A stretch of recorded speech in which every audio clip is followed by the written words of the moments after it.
नमस्कार सलाम शास्त्रीकाल दोस्तों। आज हम एक ऐसे मुद्दे के बारे में बात करने वाले हैं जिसके बारे में आपने खबरों में जरूर सुना होगा। इजराइल और ईरान का टकराव। लेकिन बहुत से लोगों को यह समझ नहीं आता कि आखिर इन दोनों देशों के बीच इतनी दुश्मनी क्यों है। क्या यह सिर्फ धर्म की वजह से है या इसके पीछे राजनीति, ताकत और सुरक्षा का मामला है। इस वीडियो में हम आपको बिल्कुल शुरुआत से आसान भाषा में पूरी कहानी समझाने वाले हैं। सबसे पहले यह समझ लो कि इजराइल और ईरान हमेशा से दुश्मन नहीं थे। जब 1948 में इजराइल नाम का देश बना था, उस समय ईरान उन कुछ मुस्लिम देशों में था जिसने इजराइल से संबंध बनाए रखे थे। दोनों देशों के बीच व्यापार भी होता था और रिश्ते भी सामान्य थे। यानी उस समय दोनों देशों के बीच खुली दुश्मनी नहीं थी। लेकिन 1979 में ईरान में एक बहुत बड़ी घटना हुई जिसे ईरानी क्रांति कहा जाता है। इस क्रांति के बाद ईरान की सरकार बदल गई और नई सरकार ने इजराइल के खिलाफ सख्त रुख अपनाना शुरू कर दिया। नई सरकार ने इजराइल को अपना दुश्मन मान लिया और धीरे धीरे दोनों देशों के बीच रिश्ते पूरी तरह खराब हो गए। अब सवाल आता है कि आज के समय में दोनों देशों के बीच इतना तनाव क्यों है। इसके पीछे कई कारण हैं। पहला कारण है ताकत और प्रभाव। मध्य पूर्व का इलाका दुनिया के लिए बहुत महत्वपूर्ण माना जाता है क्योंकि यहाँ तेल के बड़े भंडार हैं और कई महत्वपूर्ण रास्ते भी इसी क्षेत्र से गुजरते हैं। इसलिए इस इलाके में कौन सा देश ज्यादा ताकतवर है, ये एक बड़ा राजनीतिक सवाल बन जाता है। इजराइल पहले से ही इस क्षेत्र में काफी मजबूत देश माना जाता है और ईरान भी अपनी ताकत और प्रभाव बढ़ाना चाहता है। जब दो ताकतवर देश एक ही क्षेत्र में अपना प्रभाव बढ़ाना चाहते हैं, तो टकराव होना स्वाभाविक हो जाता है। दूसरा बड़ा कारण है परमाणु हथियार का डर।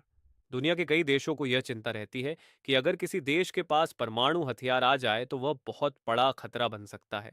इजराइल को खास तौर पर यह डर है कि अगर ईरान परमाणु बम बना लेता है तो इससे उसकी सुरक्षा को खतरा हो सकता है। इसी वजह से कई बार इजराइल ने ईरान के परमाणु कार्यक्रम को रोकने की कोशिश की है। कभी साइबर हमलों की खबर आती है, कभी वैज्ञानिकों पर हमले की खबर आती है और कभी सैन्य ठिकानों पर कार्रवाई की खबरें सामने आती हैं। तीसरा कारण है जिसे प्रॉक्सी वॉर कहा जाता है। इसका मतलब यह होता है कि दो देश सीधे सीधे एक दूसरे से युद्ध नहीं करते, बल्कि दूसरे समूहों के जरिए लड़ाई जारी रखते हैं। कई बार ऐसा होता है कि कोई देश किसी संगठन को समर्थन देता है और वह संगठन दूसरे देश के खिलाफ हमला करता है। इससे दोनों देशों के बीच तनाव बना रहता है, लेकिन खुला युद्ध नहीं होता। मध्य पूर्व में कई ऐसे संगठन हैं जो इसराइल के खिलाफ लड़ते रहे हैं और कई विशेषज्ञ मानते हैं कि इन समूहों को ईरान का समर्थन मिलता है। दूसरी तरफ इसराइल भी कई बार उन जगहों पर हमले करता है जहां उसे लगता है कि उसके खिलाफ खतरा पैदा हो सकता है। इस तरह दोनों देशों के बीच तनाव लगातार बना रहता है और समय समय पर बढ़ भी जाता है। पिछले कुछ सालों में इस टकराव की खबरें और ज्यादा सामने आने लगी हैं। मिसाइल हमले, ड्रोन हमले और जवाबी कार्रवाई की खबरें अक्सर सुनने को मिलती हैं। इससे दुनिया के कई बड़े देशों को चिंता होने लगी है कि कहीं यह टकराव एक बड़े युद्ध में न बदल जाए। दुनिया इस स्थिति से इसीलिए भी डरती है क्योंकि अगर इसराइल और ईरान के बीच पूरी तरह युद्ध शुरू हो गया तो इसमें और भी देश शामिल हो सकते हैं। मध्य पूर्व पहले से ही एक संवेदनशील क्षेत्र है और यहाँ कई देशों के अपने अपने हित जुड़े हुए हैं। अगर यह संघर्ष बढ़ गया तो इसका असर तेल की कीमतों से लेकर दुनिया की अर्थव्यवस्था तक पर पड़ सकता है। आज के समय में युद्ध भी पहले जैसे नहीं रहे। अब ड्रोन, मिसाइल, साइबर हमले और आधुनिक तकनीक का इस्तेमाल होता है। इसका मतलब है कि हमले बहुत दूर से भी किए जा सकते हैं और नुकसान भी बहुत ज्यादा हो सकता है। यही कारण है कि जब भी इजराइल और ईरान के बीच तनाव बढ़ता है तो पूरी दुनिया की नज़र इस पर रहती है। तो अगर आसान भाषा में समझें तो इसराइल और ईरान के बीच दुश्मनी के पीछे कई कारण हैं।